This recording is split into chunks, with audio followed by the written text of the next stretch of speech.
Well, you can either buy the book, but it's also available or will soon be available through the King County Library System. So, there you have it. This one is titled Living in White America. I'm yellow. You're white. Right or wrong, my last name is Wong. I look different. You call me names. I ask why. Is my skin to blame? Set apart in the US of A, I wonder to myself, am I okay? Chinese, Japanese, dirty knees. Look at these. Jeez. Go ahead, stare, glare, point a finger. Why not? They won't care. Besides, it's everywhere. Playgrounds, schools, work. Psst, my boss, racist jerk. You see, no matter the place, because my face, I can't escape race. We try to fit in, become citizens, speak English, eat Kentucky Fried Chicken, buck buck, sing songs, pledge allegiance. Oh, say can you see, my country 'tis a thee. This land is your land, this land is my land. However, no matter what we do, there are those whose desire is to exclude. This message ain't about hate, don't get me wrong. It's about fate for those born to walk. Just to highlight what we're looking at here, 12 Chinamen and a woman.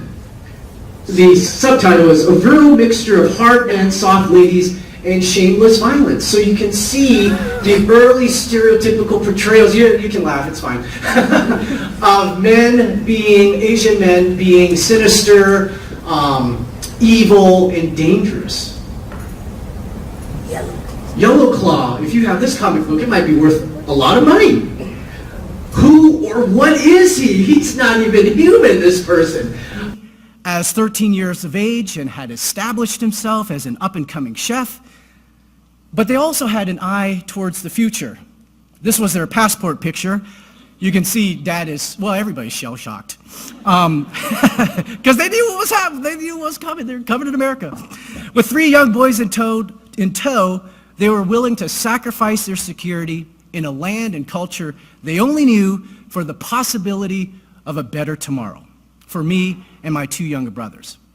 This is a common theme, both recent and past immigrants, to forsake the safety and refuge of home for the promises written in our Constitution, equality, justice, freedom. So when my father was 31 and Mom was 27, and despite not knowing one word of English, they said, we gotta go. They decided to uproot their lives and start all over in Seattle, Washington. My dad was sponsored by a restaurant to be the main chef, and shortly after they arrived, my mom was able to find a job as a waitress at a neighboring Chinese restaurant. But legally, we fit under the category of the permanent resident. However, at the time, when I had the green card, this is what it looked like. It said resident alien. They've since changed that to say permanent resident. But imagine, whenever you're going on trips, you got to see this alien next to your name. And for so many years, I just hated that piece because I saw myself, I thought this is how I perceived the country must see me, as an alien, a foreigner, an outcast. I'm right there in the middle. Ken is to the left and Fred is to the right. My mom, so this was before I was 5. My mom asked her only white friend, what would be 3 nice American names for my boys? And so the gentleman said, how about Sam, Ken, Fred? Just like that, tic-tac-toe. And every single time I tell people that, people are like, it's not Samuel, it's not Kenneth, it's not Frederick. Just like I don't know, they're so aghast by that. Like, yeah, it's just Sam, Ken, and Fred. So there we are, having our American names, and we're trying to shake the fact that we're different.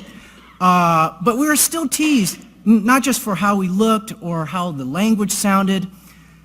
Why else do you think we could be teased? Well, I guess there's a lot of things, but I'll just give it away here. Food is so much a part of culture. Walk the dog. Do you eat dog? Of course not. What's this? It's sashimi, raw fish for my tummy. I see you disagree of my Asian pedigree. You find my fare quite contraire to your classic American hamburger. Well, here's what I find disgusting. The cheese whiz you use, the super size you choose, the extra sauce your lips ooze, the salt, the sugar, and what you call booze. Pabst Blue Ribbon? This one is titled Fu Manchu. Fu Manchu, a caricature, the Chinese sinister, popularized in Hollywood, spread to other neighborhoods. The Chinese came in the 1840s looking for gold, mocked by society. White said, "Oh, sasawi." Built the railroads, treacherous work. The transcontinental, you should be thankful.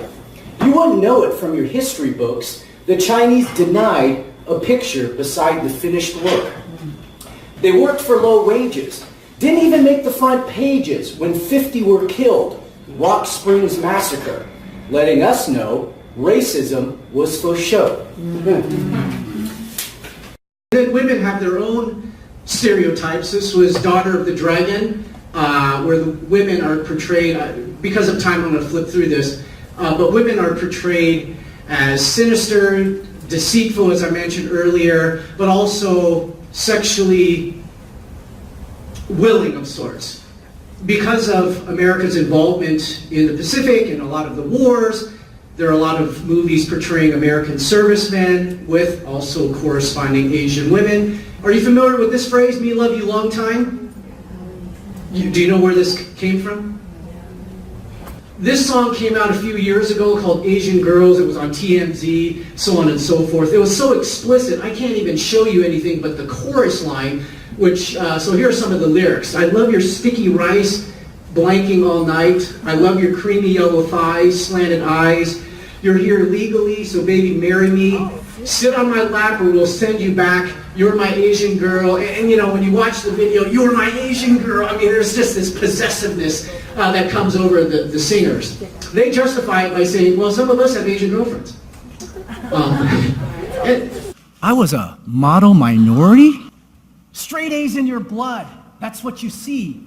But it's a myth, a lie, I hypothesize. Or else I wouldn't be here telling you otherwise. The model minority label?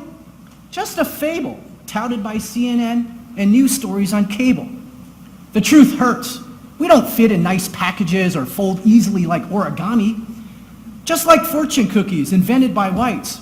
Model minority? A cookie cutter compliment praised by the majority. To say we've succeeded. For myself, as far back as I can remember, being noticed as different was always there. Sometimes it was a stare, a look, but sometimes it was more blatant. They would call you chink, Jap, gook.